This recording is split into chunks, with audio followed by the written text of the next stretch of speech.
Shalom, Kahala Yahweh, Bashem Yahushai, Bashem Rakal Kodash. Double honors my teachers, the apostles and elders of Israel. Peace and mercy to the elect, who are the house of David, reborn again in this generation. And Shalom to the 130 Yasharallah, who today are known as the Negroes, Latinos, and Native Americans, who before losing our true heritage were known as, and still are, the true Hebrew Israelites of the Holy Bible.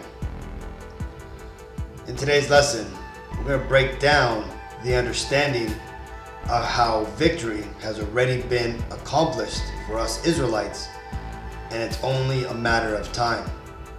And I was reminded of this from this quote here that says, "With the courage to begin and the discipline to endure, victory becomes a matter of time." So you see, victory for us, Akim, the Israelites, the Negro, Latino, Native Americans, it was established once the Lord chose our forefather, Jacob, right, who he renamed to Israel, meaning he prince power, that we are the princes of God, we are the children of God. Now, after that came our falling away and ultimate redemption that came through the Messiah, who the world ignorantly calls Jesus Christ, whose true Hebrew name is Yahushai, which is Hebrew for He is salvation, or He delivers. Now, that being said, time is on our side, as Apostle Tahar and the other apostles have mentioned.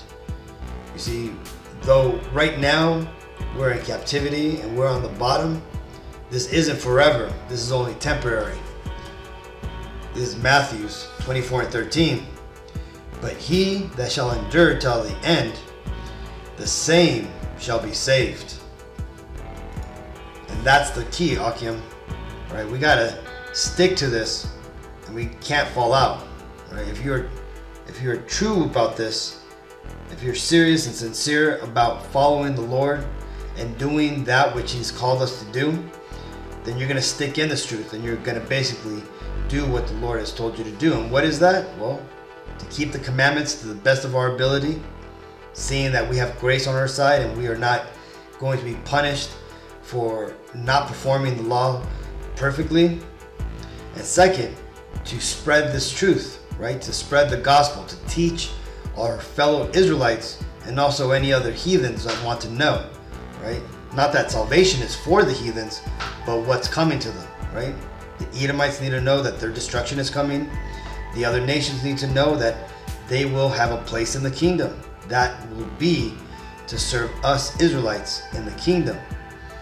Now, just as you have the inevitable rising up of us Israelites, you're going to have the inevitable destruction of these other nations. This is Isaiah 45:17. "But Israel shall be saved in Yahweh, Bashem Yahushai, with an everlasting salvation. Ye shall not be ashamed nor confounded, world without end." So like I said, we are on our way up, and the rest of the world and the other nations, the other heathen nations that have lived lavishly and off of our backs, they're on their way down.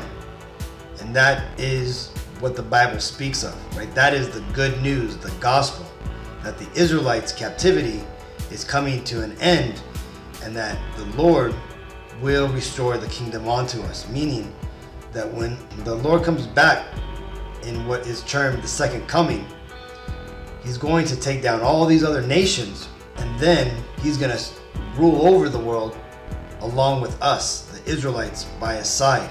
It's going to be our job to maintain the world order and make sure that all the other nations, all these other heathens, live by the law, live by the words of the Lord. And there's going to be no other religions, no other doctrines, and no other rulers upon the face of the earth other than us Israelites. And what's going to be the result of that? It's going to be heaven upon earth, even for the heathens. The only people that are going to hate this and that are going to be in trouble, or in turmoil I should say, are going to be the Edomites, right? What do they say? a white man's heaven is a black man's hell, and a black man's heaven is a white man's hell. Right? That's basically what's going to be. This is Job 14:5. Seeing his days are determined, the number of his months are with thee. Thou hast appointed his bounds that he cannot pass. Now this is talking about Esau, the wicked that the Bible speaks of, right? The mystery of iniquity, right? The son of perdition.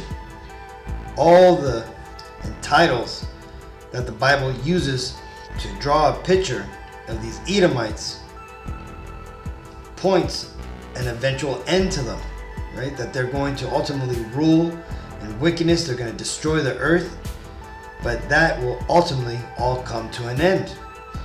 And again, we are now learning this, but these Edomites, they've known this for a long time.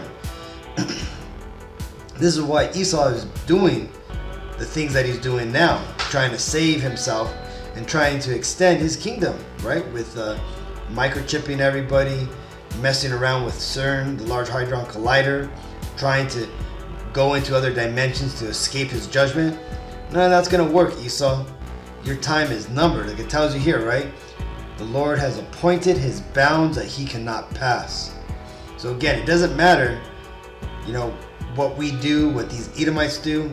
This is all progressing forward, and all we got to do is maintain, do the work, follow the Lord, and keep the commandments to the best of our ability. And then, Lord willing, we're chosen as the elect. This is 2 Ezra 6-9. For Esau is the end of the world, and Jacob is the beginning of it that followeth. You see, once this world is reset after the destruction of Armageddon and the second coming of the Messiah, the world is going to be reset and placed in a proper order. And that proper order is going to have rulers and servants.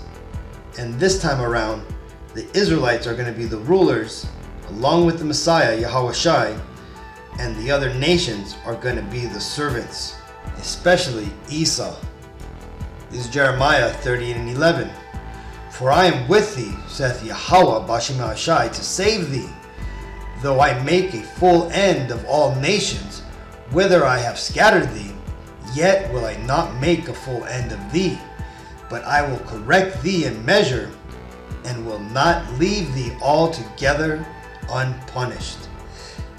So you see, Akim, all the trouble and the tribulations we've gone through, the Negro, Latino, Native Americans, throughout our collective history, from going into captivity, losing our heritage, serving our enemies till this day, this has all been for a correction. You see, the Most High is cultivating a perfect seed to rule over the world and the universe in a perpetual season.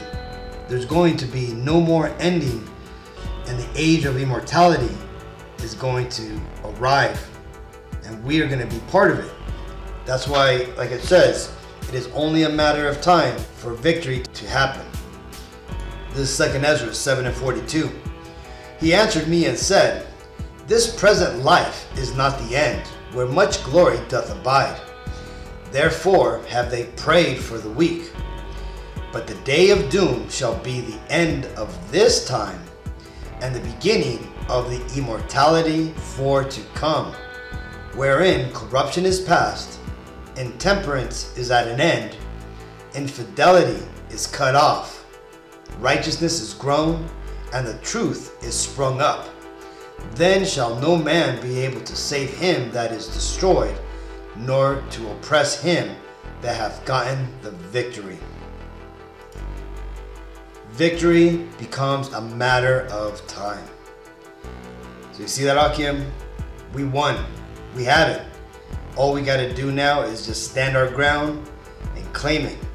Do the work, stay humble, and keep learning. There's no need for us to get into any type of social movements, no protests, rallies, elections. Right now, what's happening to this world is you're seeing the death throes of a society. All these wars, tribulations, the corruption that's being exposed, the people who are being offended at every little thing. This is basically spiritually the death throes of this society. And that's ultimately what this kingdom is doing right now, right? This is why you're seeing all the filth come to the top.